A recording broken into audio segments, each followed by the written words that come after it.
Alright, well, this is probably one of the hardest organs I've worked on for various reasons. Reason one, the documentation now sitting on the floor has a lot of foul-ups in it. I drew up a section there to fix the LFO. They had totally hashed the low-frequency oscillator circuit. That's not coming out so good, is it?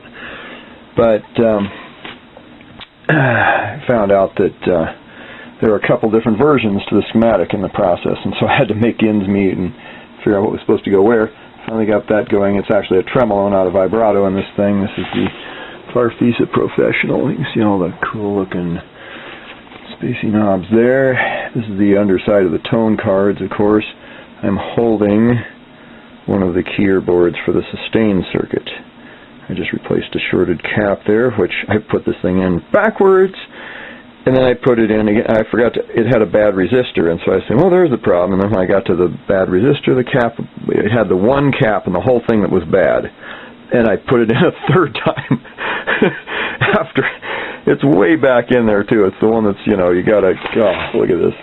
Okay, anyway, it's not a pretty picture. These things can be quite difficult to get out of there, and I desoldered it and everything, and I still managed to break some of the material off the thin traces, so I just wired on, and we'll stuff those through, solder them in. But anyway, look at all these caps. I mean, the one that's shorted, absolutely no other ones.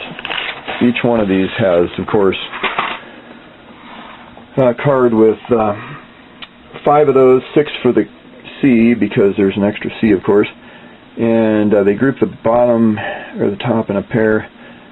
But yeah, it's quite an elaborate tone card set up there with one of these caps on each of those cards. So yeah, to go through and replace them all would be quite an epic chore. You'd have to disassemble this whole thing.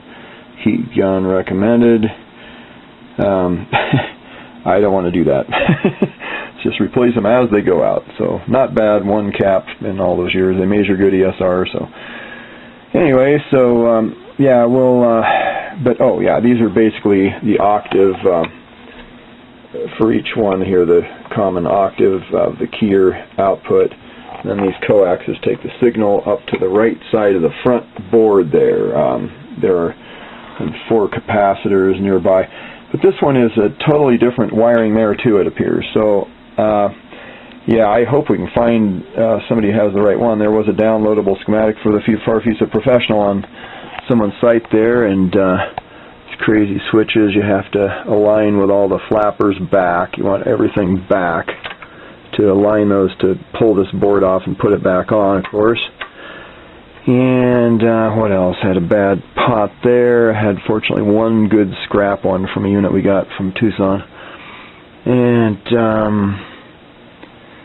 yeah, the vibratos each are individually, and if those vibratos, and if you pull that thing off and you try to get anything going, the vibratos have to be connected one way or the other. And of course, you'll get a grand cipher from this section, which could be a cool modification.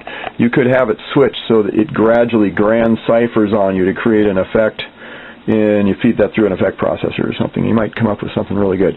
It does sound kind of ominous, all the notes going off at once. In other words, all you have to do is get the long short sustain switch trapped in the middle so it loses connection, because it goes from 19 to 12 volts to get the longer sustain. The higher voltage charges the capacitor more quickly, you see, and once it gets charged, that blocks the diode from passing any signal into the signal output resistor on these little cards here. So pretty simple circuit.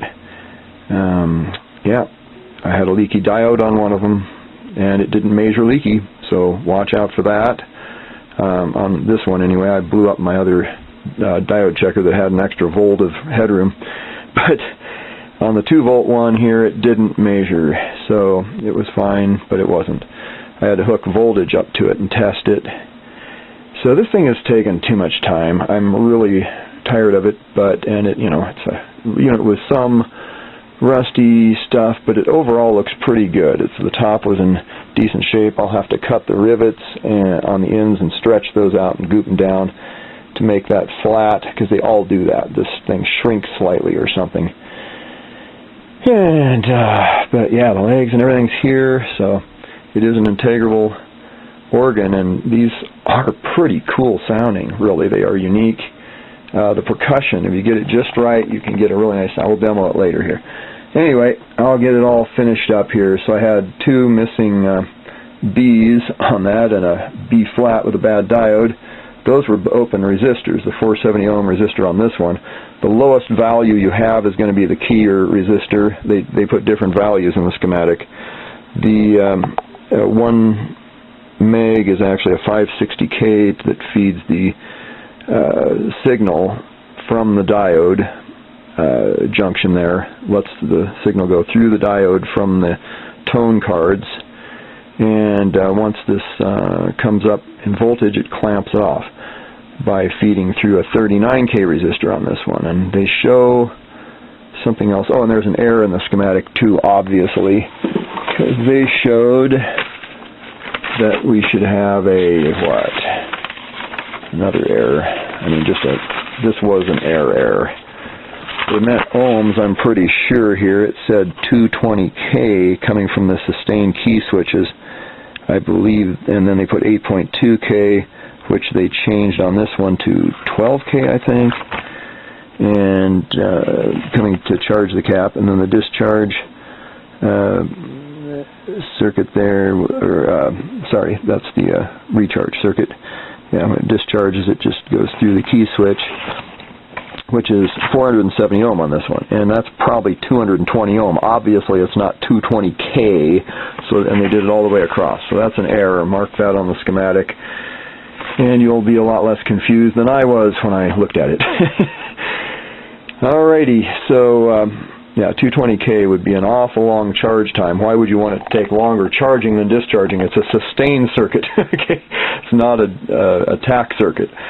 Anyway, alrighty, so that's what we've found so far here, pretty much. Oh, I'm getting a really weak signal too. I'm trying to figure out why out of this whole right side. The flutes are strong and the percussion, but these are max volume and they're still pretty weak signals. The clarinet sharp and the sustain circuits, so we'll figure that out hopefully.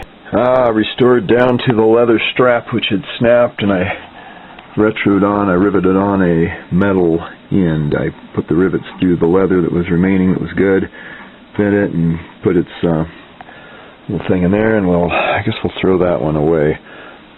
Kind of like one of those came off of Noah's Ark. Have you seen that video? It's wonderful. Why did it stick to my finger? It had to. It shows these rivets they found in this obviously antiquated piece. It came out of a mudslide. Earthquake shook it up again. And they found out something very interesting. They found out that, let's tip this down. They found out that they had aluminum in there. Aluminum in something that's obviously thousands of years old. Metallic aluminum in these rivets that were rotted out. We'll probably look through Noah's Ark. Well, I don't know if Noah had one of these on there. I don't think so. Well, here's a final look at it on the inside here. Got the slider caps all on. This is the only one on Earth, I guess, that has those now.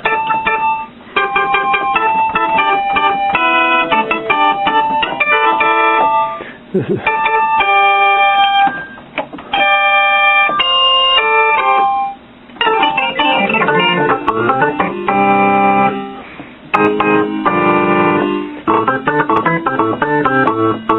I think I got a dirty contact there.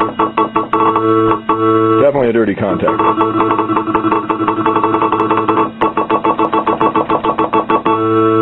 There we go. Well, they're self-cleaning. Needs to be played a bit. I'm going to put one of these bumpers over here that I get from another. We got a lot of scrap machines, and they all have black ones, so I'm going to have to paint one. And I probably will do these aluminum sides, That one's got a little dent. Take it out, knock that dent out. Get that all better. This unfortunately is just surface oxidization, I guess. And I don't know there's any way to really do a lot with that. We could run a Scotch-Brite over it, I guess, and trim it, but spray it with something protective. But anyway, yeah, it is what it is, and at least it plays great. And I don't know what these things are worth. I spent way too much time on it, but I mean, it is a unique organ. It's one of the, probably has more selectability in terms of the footage mixes than probably any of the other combo organs. It really is a marvelous palette of selections on there. And if I were could own it, I'd have a switch that would turn this vibrato into a real vibrato. It would have an option, or at least be able to A, B, one end or the other. Yeah, I think it's all finished here. That is the last transistor we had to replace there. And I just held the soldering iron up and it got really quiet, and so I figured that's the one that's making the Johnson noise, and sure enough, it had a open collector. It was just the base and emitter circuit there, so I should save that one for a noise source. It's a good one. Making a big hiss. But yeah, this thing is in pretty good shape now. Anyway. So you've got a lot of selectivity here. You got an individual slider for the percussion and the percussion envelope amount. And of course all these footages.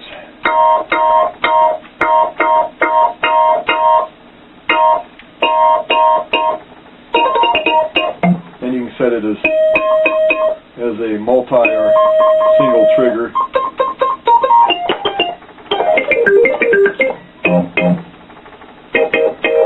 And you can mute it on the bottom or the top.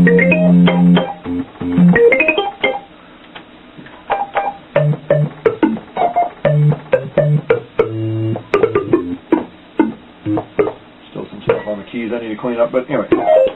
And one of them's got a bad bushing or something there. A little pesky.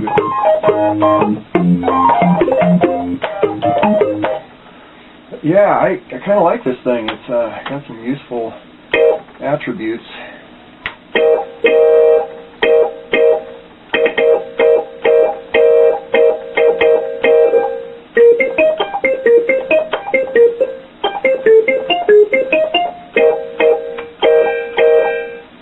It's a little quieter than one.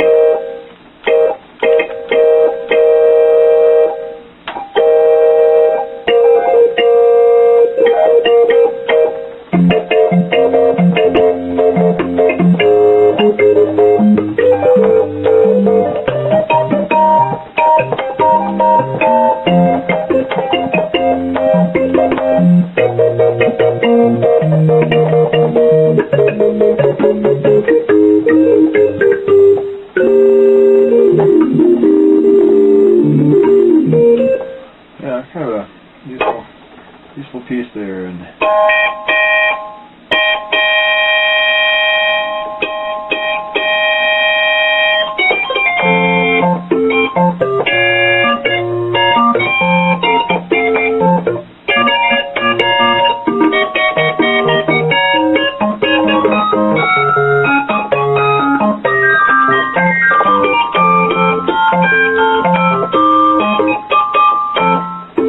yeah, I like it, generally. Seems like some of them sound kind of surreal aspects of real instruments in an organ, you know.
of a little noisy.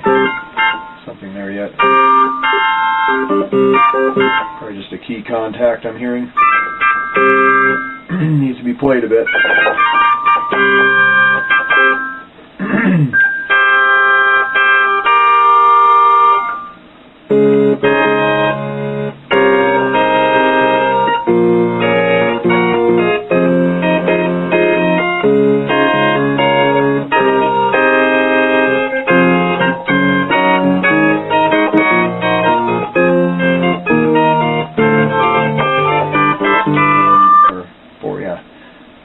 Buses that are individually filtered here for the sustainer circuit, so you can change each octave of, well, two of them are grouped on one, and yeah, you can change the tonality of that stuff a little bit.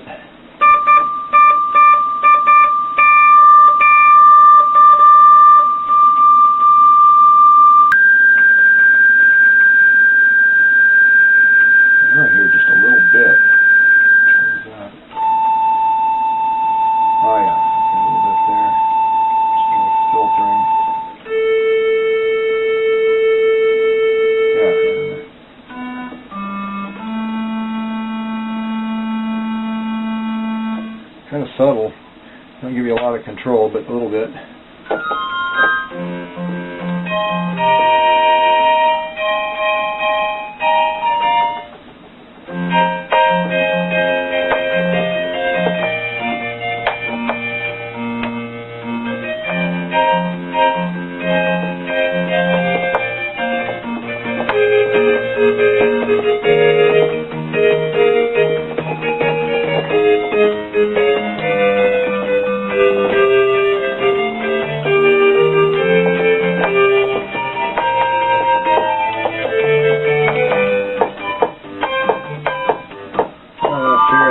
Bushing in there. That is annoying.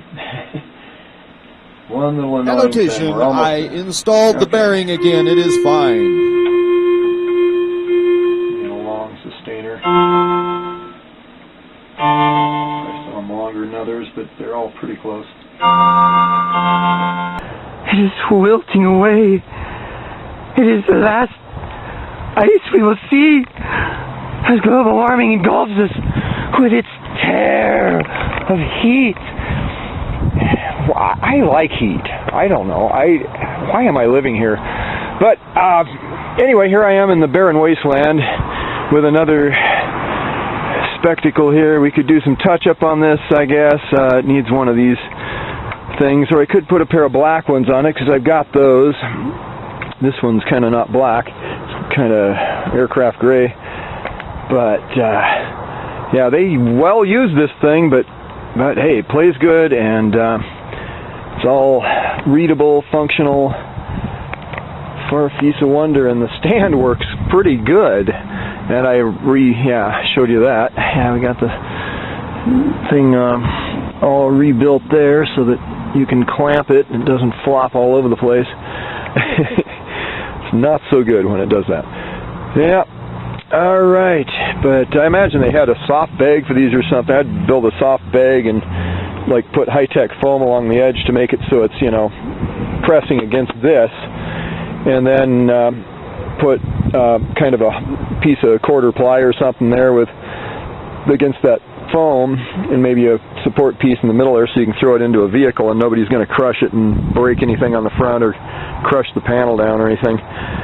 And protect the keys, of course, which could use a little cleaning still. Yeah, there's definitely some stuff that'll come off there, I'm sure.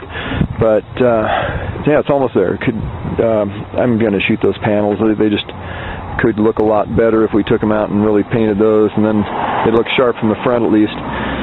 Pretty much, a few little scratches and things, but yeah, it's a well worthwhile product. All right, well, a few more months till we go out digging for gold. Did I show you guys my, well, we found some nice rocks, you know, out there. Look at that one. That is a pretty good sized piece of quartz. There's gold all around it, so we're going to try to find out where it's coming from this year. Rocks, wonderful rocks. The Trail 90. It has a leaky gauge. I gotta pull that off and fix it. But these were found in various parts of Tana. That was another one out of that hole, though. All the really big quartz came out of there. And that nice little one there. That was one of the first ones I found. Fragment of a quartz crystal. Very nice. Yeah. Anyway, and we're off.